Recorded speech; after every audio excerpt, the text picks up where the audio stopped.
বন্ধুরা, আজকে তোমাদের সাথে শেয়ার করব লোটে মাছের এক নতুন রেসিপি। এক থালা ভাত চেটেপুটে খেয়ে নেবে। লোটে মাছগুলো আগে থেকে কেটে বেছে ধুয়ে রেখেছিলাম। গ্যাসে একটা কড়া বসিয়ে একটু বেশি করে সর্ষের তেল দিলাম। তেলে অল্প পরিমাণ চিনি দিলাম, কালারটা আসবে লাল টকটকে। এরপর গোটা গরম মশলা আর তেজপাতা ফোড়ন দিলাম। ফোড়নের গন্ধ বেরোলেই পেঁয়াজ কুচি দিয়ে ভাজতে থাকলাম। পেঁয়াজ লাল হয়ে এলেই তাতে রসুন বাটা, আদা বাটা দিয়ে কষিয়ে নিলাম। কষানোর গন্ধ বেরোলে টমেটো কুচি, হলুদ গুঁড়ো, লঙ্কার গুঁড়ো, জিরে গুঁড়ো, ধনে গুঁড়ো দিয়ে একটু নেড়ে পরিমাণ মতো লবণ আর একটু জল দিয়ে মশলাটাকে কষাতে থাকলাম।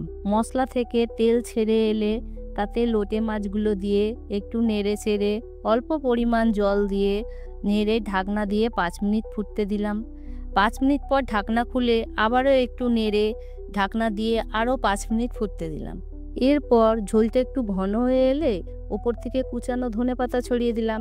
রেডি তেলে ঝালে গোটা লোটে। রেসিপিটা কেমন হলো কমেন্ট করো, লাইক করো ও চ্যানেলে কোনো নতুন বন্ধু এলে সাবস্ক্রাইব করো। Bye bye.